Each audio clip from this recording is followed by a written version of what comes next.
जब ब्रह्मा जी का इस प्रकार से मान भंग हो गया तो उन्होंने फिर विचार किया कि सृष्टि की उत्पत्ति की जाए और सृष्टि की उत्पत्ति की जाए और जो हमारा कार्य है उस कार्य को निर्धारित किया जाए। अब इस विषय पे वो भगवान शंकर के पास गए और उनको निवेदन किया कि नाथ, आगे सृष्टि में क्या होगा, कृपा करके आप उसे बतलाएं। अब इतनी वार्ता वो बतला ही रहे थे, इतने में वेद व्यास जी आए। उन्होंने कहा कि देखो सूत, ये जो संसार के अंदर में जो भी कुछ भगवान शंकर के द्वारा हो रहा है उसके पीछे भी कई कारण हैं। उन्होंने कहा गुरुदेव, इस विषय में आप क्या कहना चाहते हैं? उन्होंने कहा कि ज्ञान के रूप भगवान शंकर हैं, ध्यान के रूप भगवान शंकर हैं, योग के रूप भगवान शंकर हैं और इन्हीं तीनों प्रकृति से आगे सृष्टि है। जिसको ध्यान करके ब्रह्मा जी ने सृष्टि का सृजन किया।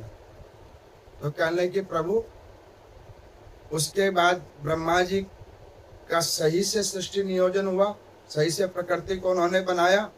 उन्होंने कहा कि बनाया तो सही, लेकिन बीच बीच में उसमें भी कई कमियां रह गई। तो उन्होंने पूछा कि प्रभु वो कैसे?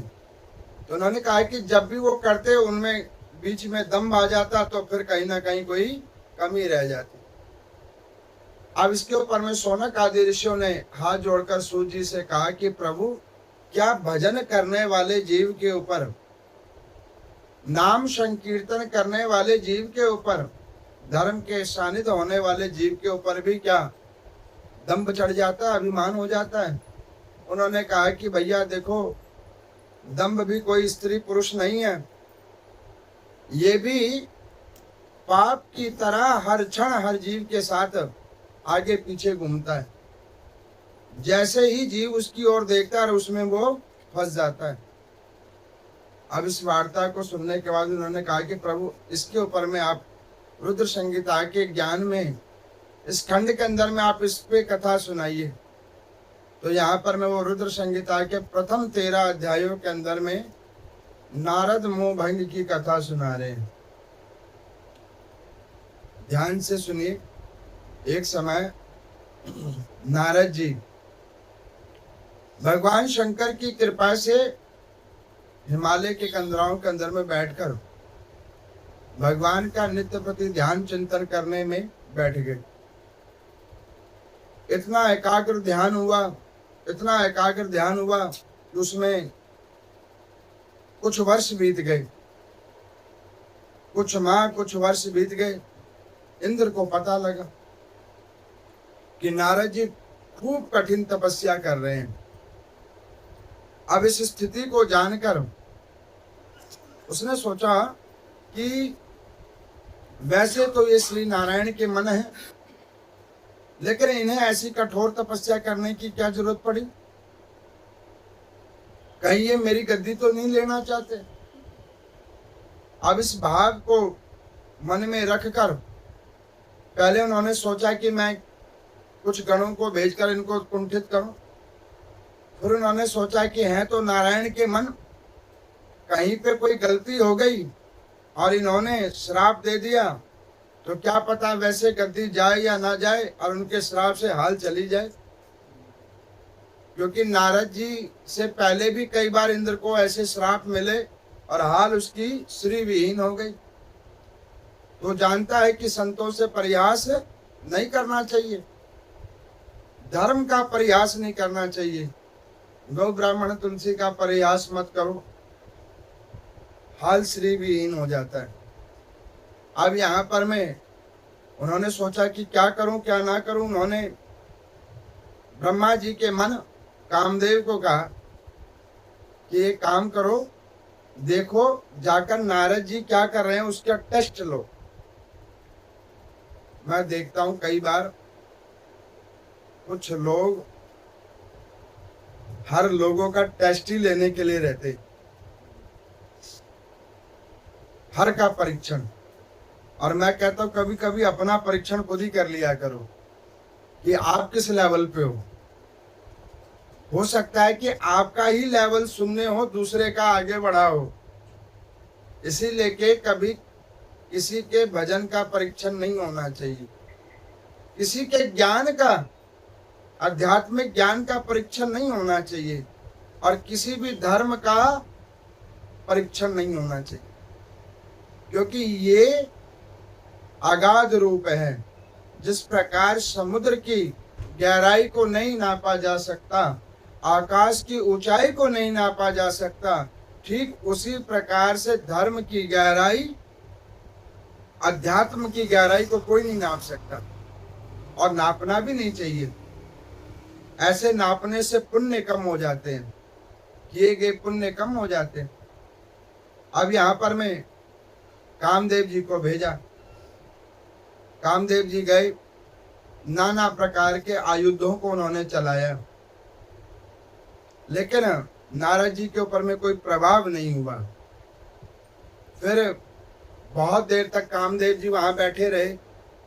अंत में उन्हें समझ में आया कि और कुछ नहीं तो नारद जी के पांव ही पकड़ ले, शायद उससे उनका ध्यान टूट जाए। अब वो गए और नारद जी के पांव में जाकर सर रख दिया।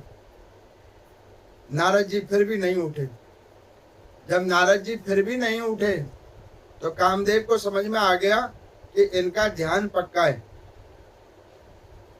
और ध्यान पक्का है तो मैं ज्यादा विघ्न बाधा डालूंगा तो शायद ये कुपित होकर कोई श्राप ना दे दें। तो वो सूजी भगवान कहते हैं कि हे सोनक ऋषियों, कामदेव ने खूब प्रयास किया, और जब प्रयासों का अनुरूप फल नहीं मिला तो वापस इंद्र के पास आ गए। इंद्र को कहने लगे कि भैया देख, हमने तो खूब प्रयास किया लेकिन उधर कोई प्रभाव नहीं पड़ा। सूजी भगवान कहते हैं कि हे सोनक ऋषियों, ध्यान से सुनो, जीवन में जो कुछ उपलब्धि हो रही है ना, ये अपने भाव से नहीं हो रही है, ये परमात्मा की कृपा है, गुरुजनों का आशीर्वाद है तो तुम्हें मिल रहा है। और अगर उस यश को तुम अपना मान के घूम रहे हो तो तुमसे बड़ा कोई मूर्ख नहीं है। देने वाले वो, करवाने वाले वो, फिर घमंड किस चीज का? कोई घमंड नहीं। आप ये देखो, भगवान की कृपा हुई है तो आप अभी मंदिर में आके ये कथा सुन रहे हो, या बाद में कोई इस कथा को लाइव लाइव रूप में सुनेगा। नहीं कृपा, सामने में घर है, नहीं आ सकते। ये सब कृपा की बात है। जिसके ऊपर भगवत कृपा, वही भगवान का नाम संकीर्तन कर सकता है। जिसके ऊपर कोई कृपा नहीं तो उसके सामने ही भगवान खड़े क्यों ना हो, उन्हें दिखेगा नहीं, कुछ नहीं दिखेगा, अंधकार ही दिखेगा।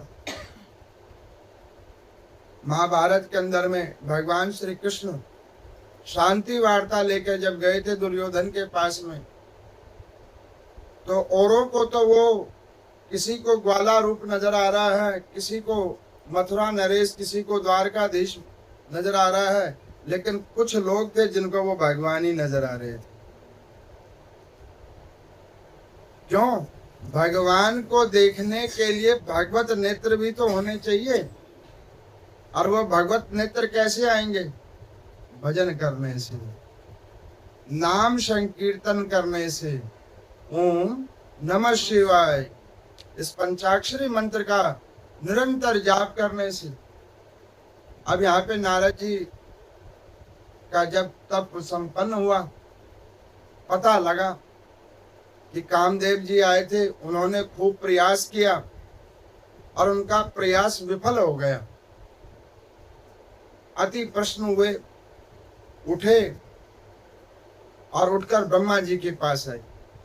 कहने लगे, पिताजी देखो, आपकी कृपा से मैंने काम को जीत लिया।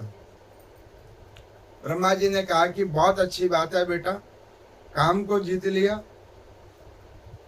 अब एक काम कर कि तू जाकर भजन कर, तू जाकर भजन कर, तूने जीता है। इस उपलब्धि से हम बड़े प्रश्न हुए, लेकिन तू जाकर भजन कर, क्योंकि आज तो जीत लिया है, कल कहीं फिर ना फंस जाए तो जाकर भजन कर। और मैं भी आपको कहता हूं, आज तो जीत के बैठे हो, कल का पता नहीं, कल किसी ने नहीं देख रखा और कल किसी का नहीं आता। अब यहाँ पर मैं नारद जी को ब्रह्मा जी की बात कुछ कम समझ में आई। उन्होंने कहा कि हमारे पिताजी तो खुद ही फंसे हुए हैं काम के चक्कर में। इन्होंने प्रकट किया जो इस कथा के बाद में अभी दूसरी कथा है, और हमें ये ज्ञान दे रहे हैं, ये कर नहीं पाए और हमने किया तो हमें उपदेश दे रहे हैं। नारद जी वहां से उठे, भगवान शंकर के कैलाश पर्वत पर आए, भगवान को प्रणाम किया, कहने लगे कि हे त्रिपुरारी, हे दीनों के ऊपर कृपा करने वाले, हे भोलेनाथ, आपकी कृपा से मैंने कामदेव को जीत लिया। देखो, आपने तो भस्म कर दिया था और मैंने तो उसको जीत ही लिया, मारा नहीं, जीत लिया। भगवान शंकर ने कहा कि देखो, बहुत अच्छी बात है, ये उपलब्धि तुम्हारी सराहनीय है। अब एक काम करो कि तुम यहाँ से सीधे जहाँ से आए हो वहीं पहुंच जाओ और भगवान का भजन करो। उन्होंने कहा कि क्यों नाथ, मेरी इस उपलब्धि से आपको प्रसन्नता नहीं हुई? उन्होंने कहा कि प्रसन्न भी हो गए, मन में भी खुशी हो रही है, लेकिन एक काम करो, इसका गुणगान ना करो। मैं कई बार कहता हूँ, पूजा पाठ जप तप दान धर्म करो, उसका गुणवाद मत करो। लेकिन समय बदल गया। मैंने देखा इसी समाज के अंदर में पहले एक ऐसे भी लोग होते थे, मंदिर के उत्सवों में, आदि उत्सवों में लोग दान देकर पूछने तक नहीं आते थे। आजकल व्हाट्सएप का ट्रेंड हो गया, नाम नहीं आया महाराज जी, जमाना चेंज हो गया। ऐसे दान कभी नहीं लगा करते। दान धर्म अन्न और भजन ये गोपनीय होने चाहिए। जब ये फलित होगा, अगर उसका व्याख्यान चहुदिशी में हो जाएगा तो उसका कोई लाभ नहीं होगा। एक तो उस ज्ञान का, उस दान का व्याख्यान करने वाला मूर्ख है, और दूसरा मूर्ख वो है जो उसमें अपना नाम ढूंढ रहा है कि हमारा नाम किधर है। इसका कोई लाभ नहीं है। जितने लोग देखेंगे उतना आपका पुण्य कम हो जाएगा, बाद में वो पुण्य शून्य हो जाएगा, शून्य से नीचे भी ना पहुंच जाए। अब यहाँ पर नारद जी की वही स्थिति हो गई। बखान करते गए, बखान करते करते करते करते अंत में उन्हें कुछ समझ नहीं आया। अब शिवलोक से निकलने लगे तो भगवान शंकर ने कहा कि सुनिए नारद जी, उपलब्धि मिली है तो उपलब्धि मिली है तो भगवान का धन्यवाद करो, गुरुजनों का धन्यवाद करो और जाकर भजन करो। तो उन्होंने कहा कि वो तो ठीक है, लेकिन हम जा रहे बैकुंठ हैं। उन्होंने कहा देखो, बैकुंठ जा रहे हो, लेकिन अब ये कथा आगे नहीं सुनाना, इसको आगे नहीं समझाना। अब देखो, अभी मैंने भी आपको अभी ये पीछे बताया ना व्हाट्सएप वाली बात, हमने आपके कल्याण की बात बताई है। अब किसी को समझ नहीं आए, अब उसका वो व्याख्यान करे कि पंडित जी तो ऐसे बोल देते हैं, तो भैया हमने तो बताया तो तुम्हारे कल्याण के लिए है, और अगर तुम्हें इसमें दूसरा भाव समझ में आ जाए तो भाई उसके लिए तो क्षमा प्रार्थी है। हम कल्याण का विषय कह रहे हैं। अब उस नारद जी को समझ नहीं आया।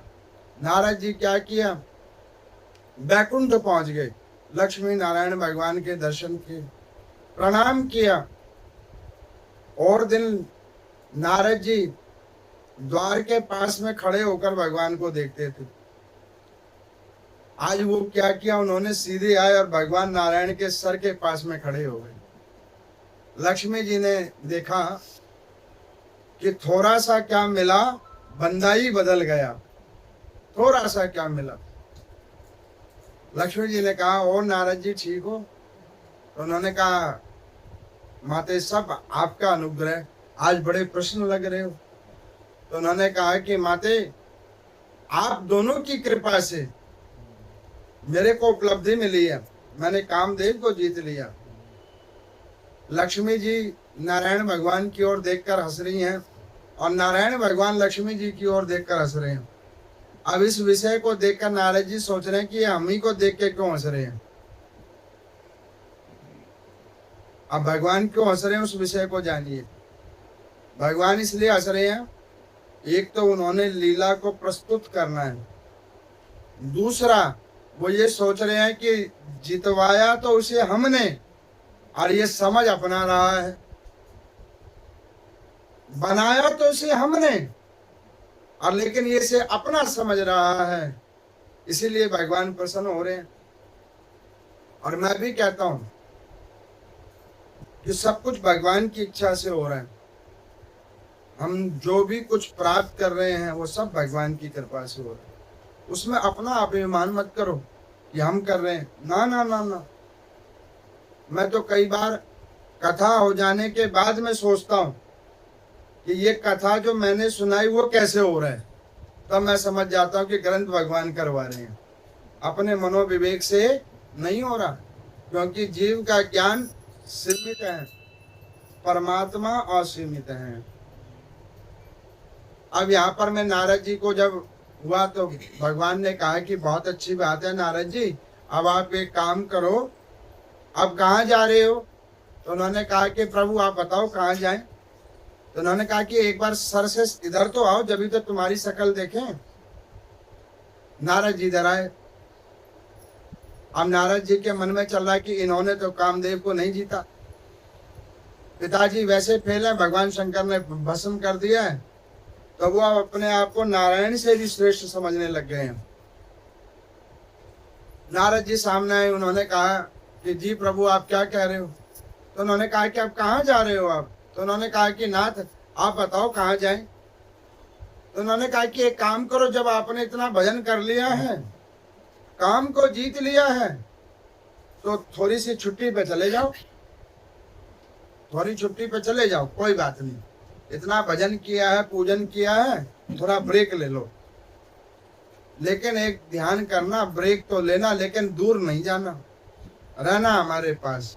हम भी कहते हैं संसार का ब्रेक लेते रहो, गृहस्थ आश्रम में आए हुए हो, सारे कार्य करो जो इस शरीर से एक परिवार का, एक समाज का जो कार्य वो सब करो, लेकिन किसी में जुड़ो नहीं।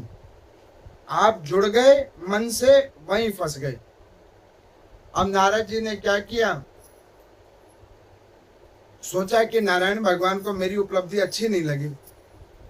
मन विचार करते करते वो नीचे उतर गए।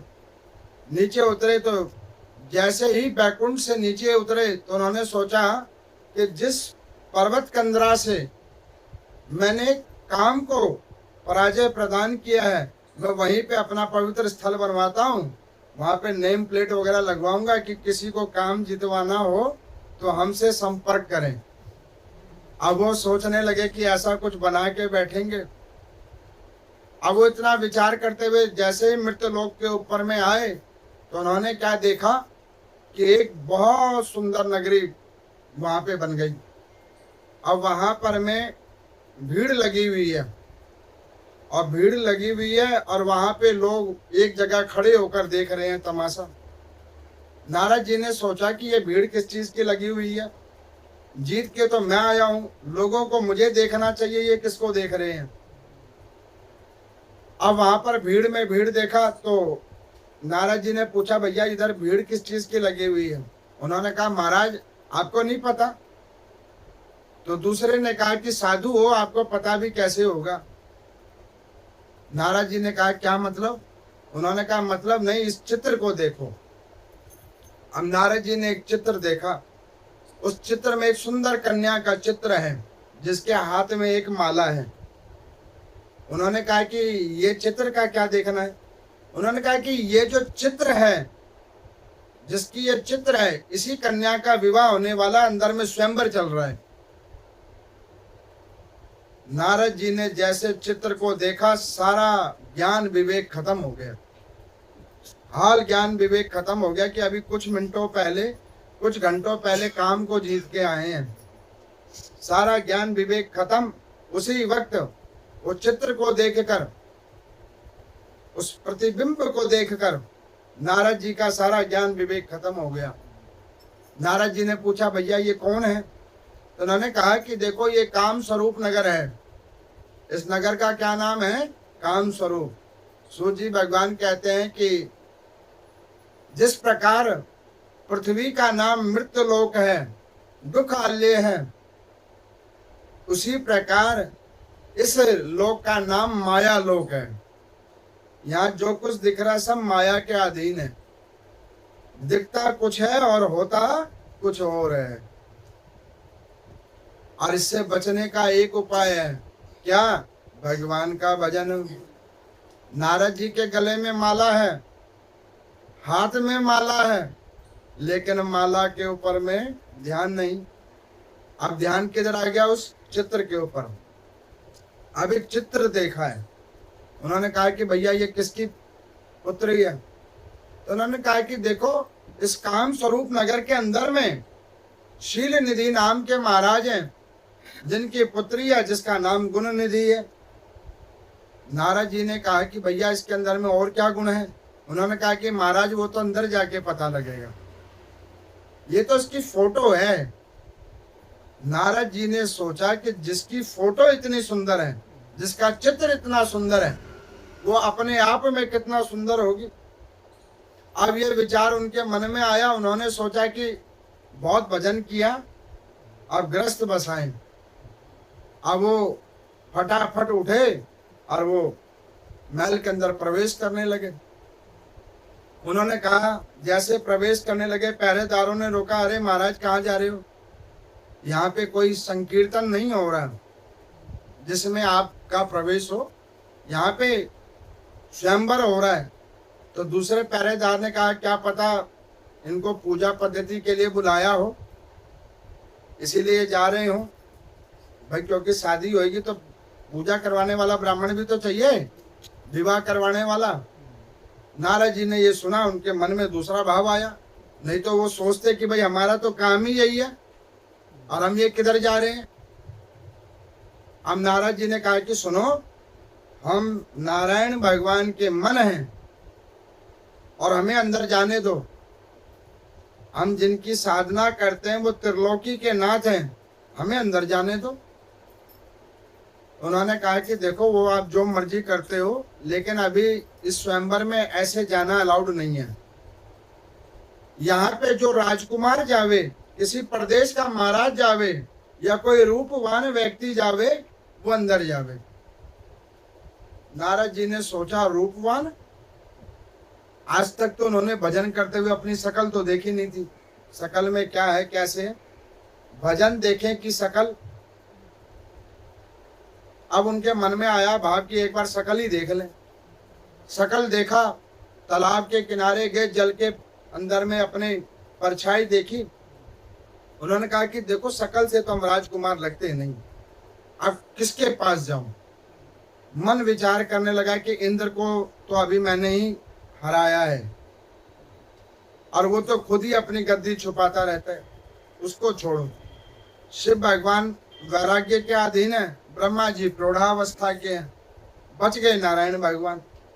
मन में भाव आया कि पूरे जीवन भजन भी तो इन्हीं का किया है, तो इन्हीं के पास जाते हैं, इन्हीं को कहते हैं कि महाराज कुछ कर दो। अब विचार करते करते बैकुंठ पहुंच गए।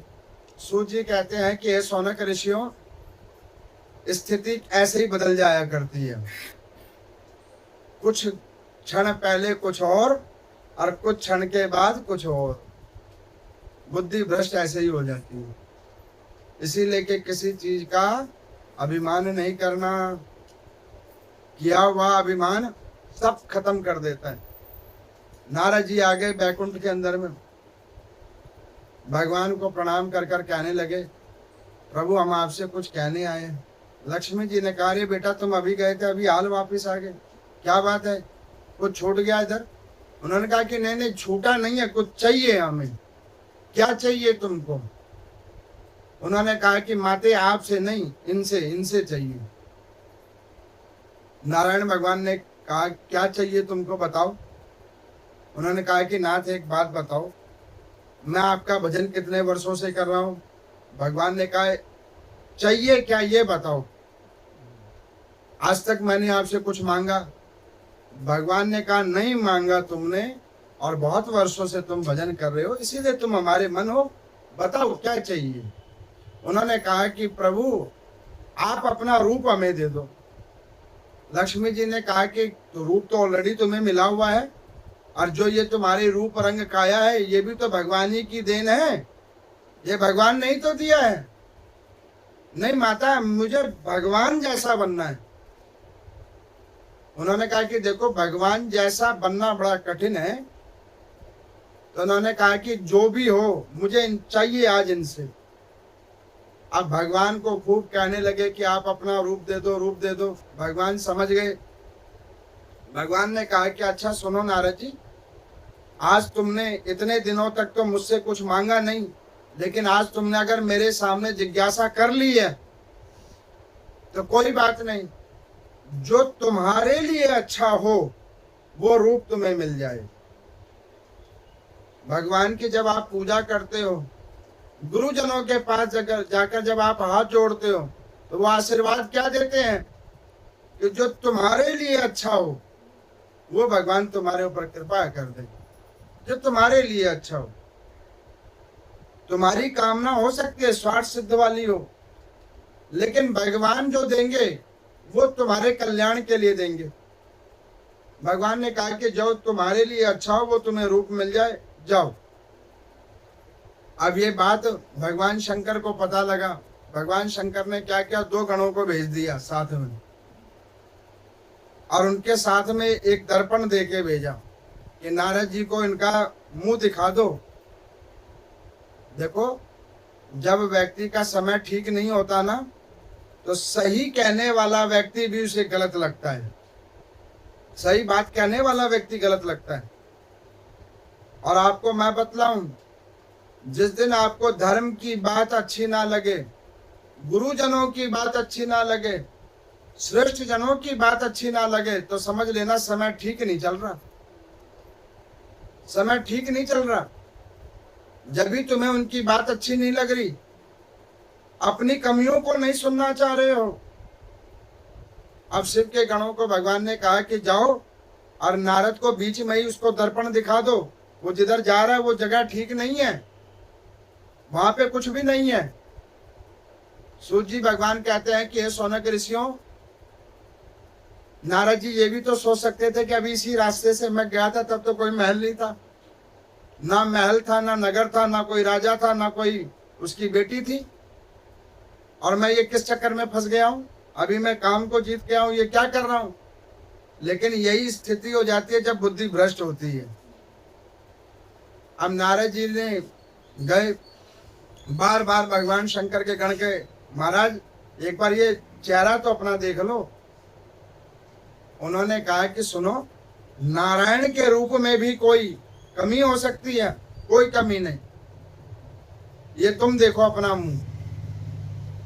भगवान शंकर का आदेश गणों को कि भैया साथ नहीं छोड़ना, इसके साथ रहना है। तो हमारा भगत बेचारे की बुद्धि खराब हो गई है तो क्या हो गया, मैंने पीछे कहा था ना, ये जो खुले आकाश के अंदर में आज भी दीपक जल रहे हैं, तो किसी ने तो हाथ हवाओं का पकड़ रखा है जो आज भी वो दीपक बचा हुआ है।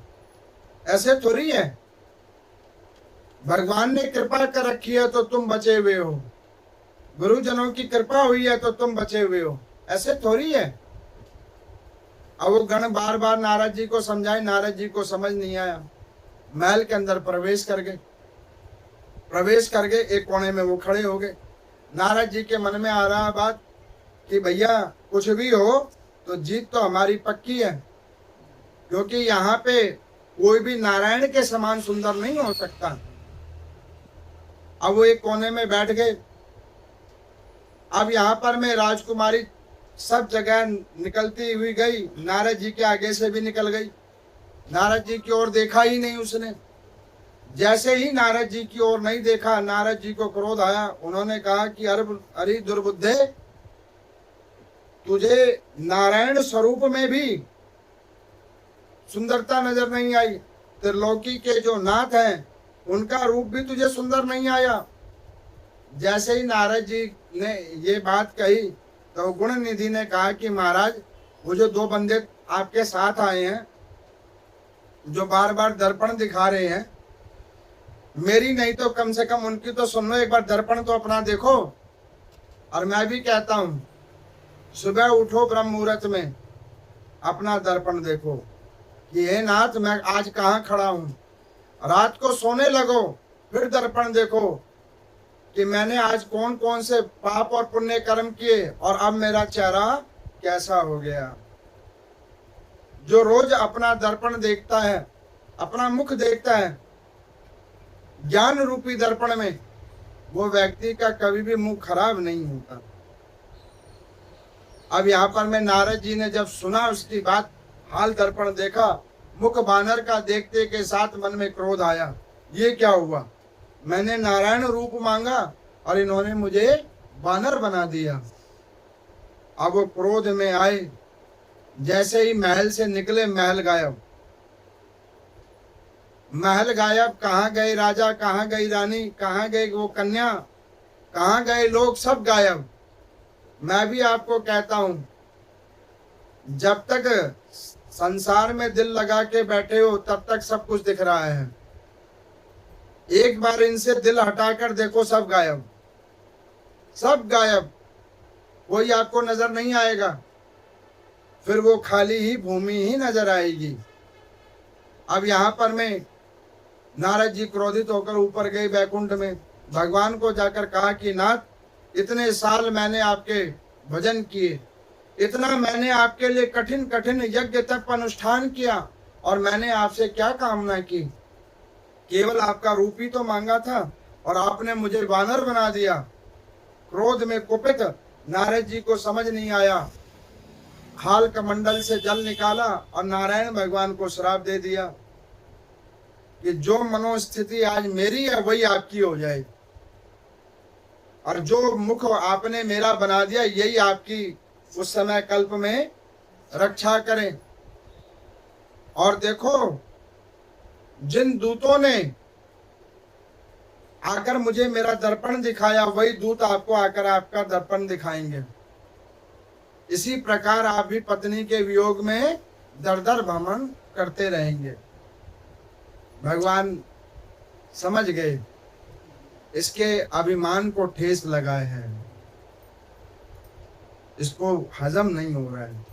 भगवान चुपचाप सुनते रहे, नहीं तो भगवान चाहते तो उसे हाल दंड भी तो दे सकते नारद जी को, लेकिन भगवान जानते हैं पूर्ण वैष्णव है, इसके मन में ठेस लगी है, तो यहाँ चुप हो जाना ही ठीक है। बहुत जगह पे मौन हो जाना ही ठीक होता है। कोई व्यक्ति अगर आपके प्रति अच्छा स्वभाव नहीं रख रहा तो आप क्या करो, मौन हो जाओ, उससे वार्ता करना छोड़ दो। एक दिन उसे खुद महसूस हो जाएगा कुछ कमी हमारे ही अंदर हो गई जो अगले ने बात करना छोड़ दिया।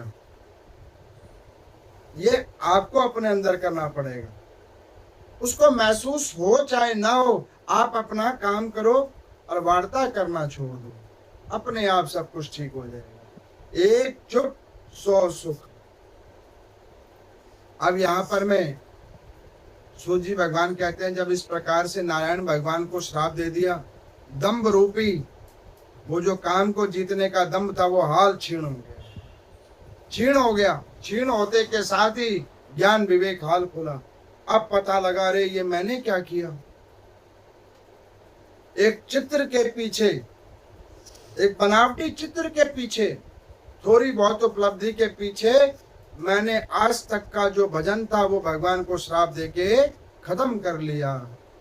अब नारद जी भगवान श्रीमन नारायण के चरण पकड़कर रोने लगे, नाथ मेरी रक्षा करो, अब मैं ये क्या करूं, मेरे से गलती हो गई। तो लक्ष्मी जी ने नारद जी के सर पर हाथ रखा, उन्होंने कहा बेटा कोई बात नहीं, गलती घर ही में की है, बाहर नहीं की है, तुम्हारा कल्याण हो, जाओ भजन करो। नारद जी उठे, भगवान शंकर के पास आए। भगवान शंकर ने कहा, क्यों नारद जी, हमने मना किया था आपको, आपने हमारी बात मानी? नारद जी ने कहा कि उसी का रिजल्ट मिला है, आप क्या करोगे? उन्होंने कहा कि नाथ वही पूछने आए हैं, क्या करें? उन्होंने कहा 1,00,000 वर्ष तक गंगा का सेवन करो, 1,00,000 वर्ष तक गंगा का सेवन करो, नित्य उपासना करो, चारों धाम और बद्री का आश्रम में बैठकर भगवान का भजन करो। नारद जी ने 1,00,000 वर्ष तक किया, तब उससे प्रायश्चित हुई, विवेक खुला, तब भगवान स्वयं वहां प्रकट हुए। नारद जी को कहा, कोई बात नहीं पुत्र, तुमने जो जीता था वो भी हमारी कृपा से जीता था, तुमने ये भजन किया है वो भी हमारी कृपा से किया है, और इसके लिए कोई दुख मत करो, जो कुछ हुआ सब हमारी इच्छा से हुआ। कहने लगे कि नाथ अब आप एक मेरे को वचन दे दो। भगवान कहने लगे कि एक अभी पीछे मांगा था फिर मांग रहे हैं। तो उन्होंने कहा कि नहीं नहीं, अब संसारिक लौकिक नहीं मांग रहे। तो उन्होंने कहा फिर किस चीज की मांग रहे हो? उन्होंने कहा कि नाथ, जैसे ही मेरी कामना उठने लगे, मन में किसी भी प्रकार की कामना उठने लगे, उसी वक्त माला आपकी मेरे सामने आ जाए, मुख पे नाम आ जाए और कामना वो मेरे से छूट जाए, बस आप इतनी कृपा करो। भगवान ने कहा तथास्तु। मैं भी आपको कहता हूं, जब भी किसी भी प्रकार की कामना मन में प्रवेश करे, किसी के प्रति निंदा चुगली राग द्वेष प्रवेश करे, उसी वक्त भगवान का नाम लो और उससे परे हो जाओ। सूत जी भगवान कहते हैं, रुद्र संहिता के प्रथम 8 अध्यायों के अंदर में नारद मोह भंग की एक कथा है। अध्याय संख्या 9 से लेकर 13 तक अब वो आगे कथा सुना रहे हैं। कहने लगे कि देखो सूत जी, ये तो नारद जी की हो गई स्थिति, और एक स्थिति अभी ब्रह्मा जी की और होनी बाकी है। तो उन्होंने कहा वो कैसे? तो उन्होंने कहा कि देखो, ब्रह्मा जी के 5 मुख थे, एक मुख कट गया, लेकिन अभी भी चौथे मुख को समझ नहीं आया। नारायण को समझ गए, त्रिलोकी के नाथ भगवान शंकर को समझ गए, लेकिन अभी भी उनको ये समझ नहीं आया। वो अभी भी एक दंभ में घूम रहे थे कि मैं त्रिदेवों में श्रेष्ठ देव हूं और पूरी सृष्टि का सृजन मैंने किया है। अब ये उनके मन में भाव आने लगा, बार बार भाव आने लगा।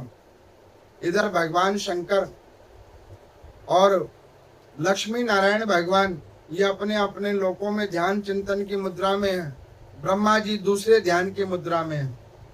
मैंने ये बनाया, मैंने ये किया, देखो मैंने ये बनाया। लेकिन नारद जी की स्थिति से जानते हैं कि ये बात मुझे भगवान शंकर और नारायण भगवान को नहीं बतानी। अब वो क्या कर रहे हैं कि चाहते तो हैं प्रकट करें, लेकिन प्रकट कर नहीं पा रहे।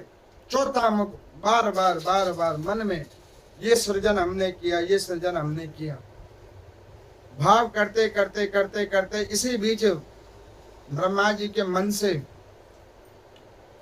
एक भावों के बीच में कन्या उत्पन्न हो गई, जिसका नाम रखा बुन्या। क्या नाम रखा? बुन्या। अब ब्रह्मा जी के तो तब तक कोई विवाह तो हुआ नहीं था। अब विवाह हुआ नहीं था तो उन्होंने क्या किया, अपने श्रेष्ठ और सबसे विद्वान गृहस्थी पुत्र महर्षि कश्यप जी को बुलाया।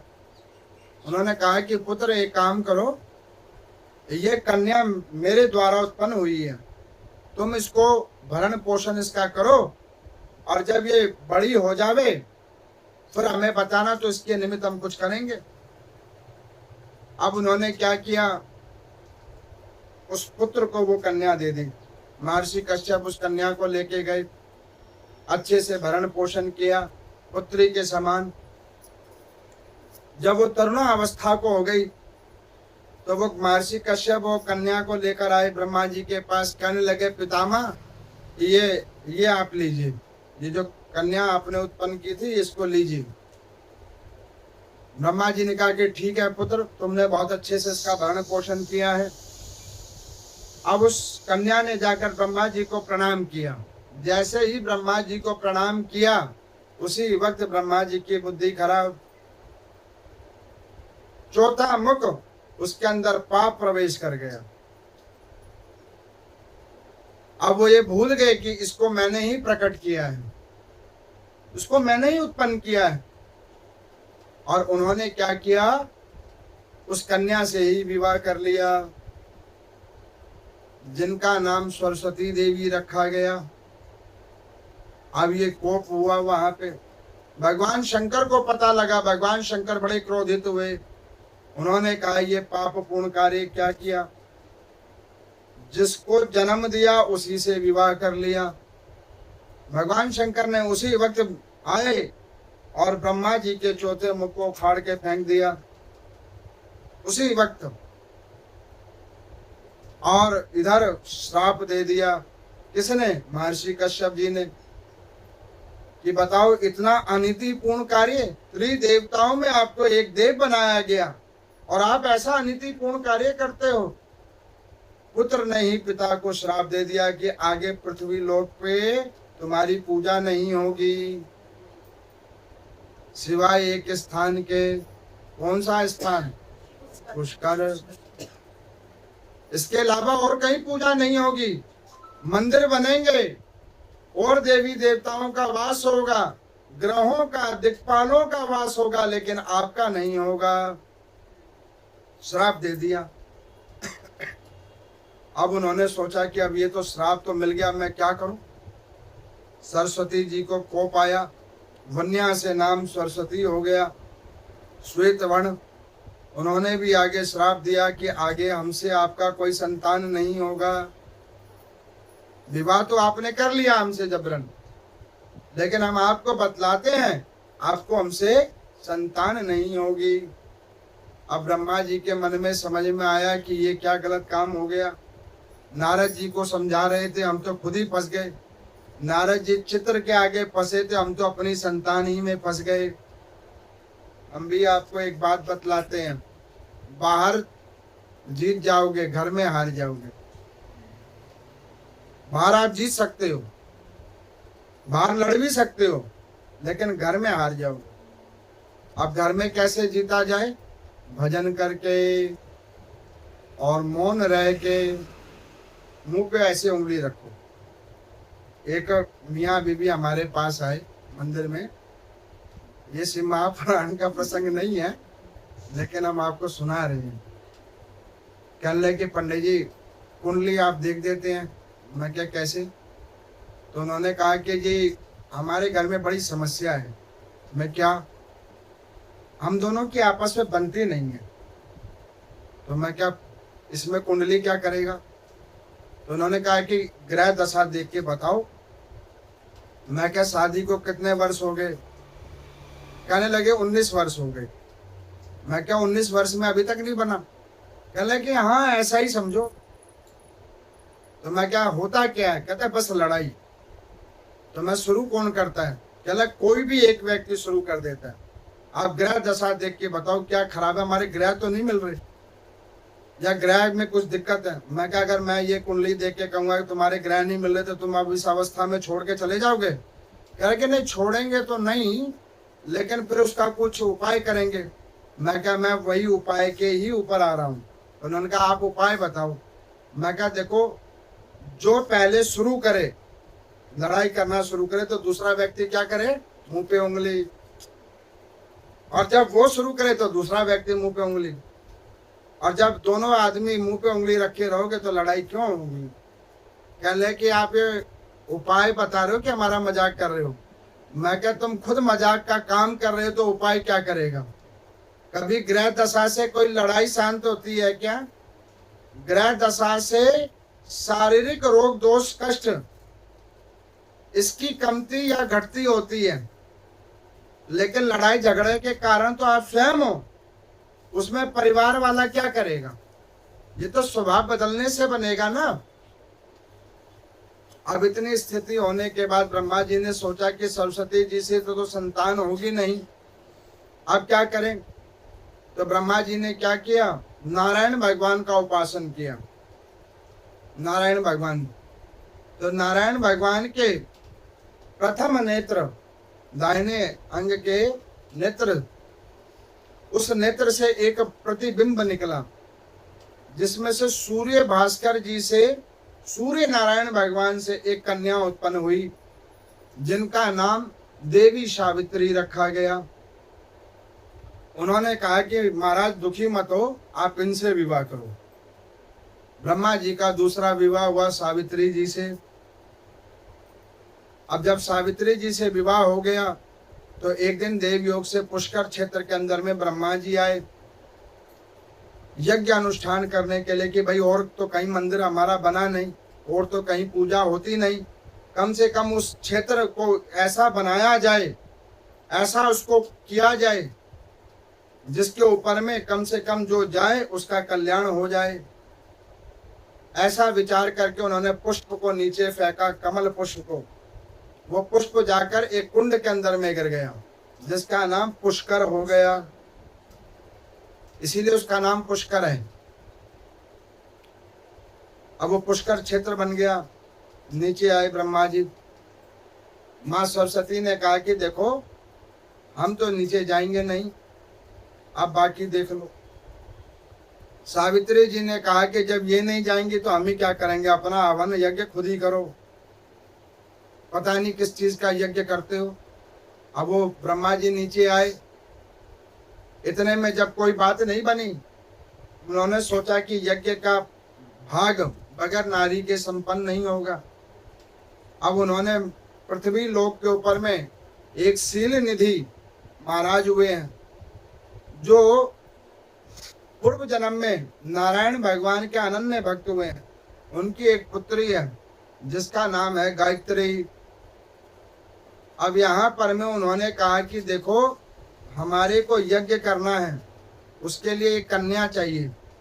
तो उन्होंने कहा देखो कन्या तो देंगे लेकिन आपको उसके साथ वर्ण करना पड़ेगा, ये नहीं यज्ञ करके चले जाओ। तो उन्होंने कहा कि ठीक है। तो ब्रह्मा जी की यहाँ पे तीसरा विवाह हुआ, वेद माता गायत्री। अब ब्रह्मा जी की कितने मुख हो गए बताओ, 3 मुख और 3 धर्म पत्नियां हो गई। बीच में ब्रह्मा जी हो गए, एक तरफ सरस्वती, सावित्री और गायत्री। अब इन तीनों का कहाँ स्थान है उसको ध्यान से सुनिए। प्रातः काल ब्रह्म मुहूर्त में जो ध्यान होता है वो सरस्वती जी के द्वारा ध्यान होता है। इसीलिए कि सुबह सुबह वेद उपनिषदों का पाठ करो, शास्त्रों का पाठ करो, भगवान के आदि ग्रंथों को पढ़ो तो भगवती सरस्वती तुम्हारे अंदर प्रवेश करेगी, ज्ञान आएगा।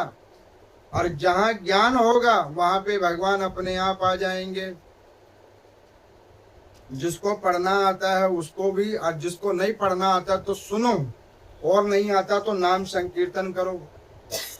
उसके बाद में ब्रह्म मुहूर्त के बाद में सावित्री देवी का भाग है। सावित्री देवी क्या करती हैं, सरस्वती से जो ज्ञान मिला है उसको सिद्ध करने के लिए कर्म क्षेत्र में वो सावित्री देवी है। जब यज्ञोपवीत संस्कार होता है तो सावित्री का पहले ज्ञान दिया जाता है कि जो तुम कर्म कर रहे हो वो सिद्ध कैसे हो। दीक्षा कोई लेता है गुरुजनों से तो वो उसको दीक्षा रूप में जो माला प्रदान करते हैं वो सावित्री देवी के ही जाप का वो माला करके देते हैं कि ये लो 11 बार तुम्हें हमने इस पे जाप करके दिया है, आगे से इस माला पे जो तुम कर्म करोगे वो तुम्हारा सिद्ध होगा। और उसके बाद संध्यो उपासन वेद माता गायत्री से होता है। और जो व्यक्ति संध्यो उपासन करता है, स्त्री अथवा पुरुष, ब्रह्मा जी कहते हैं कि उसको मेरे बनाए हुए सृष्टि में पुनः नहीं आना पड़ता, मेरे बनाए हुए सृष्टि में पुनः नहीं आना पड़ता।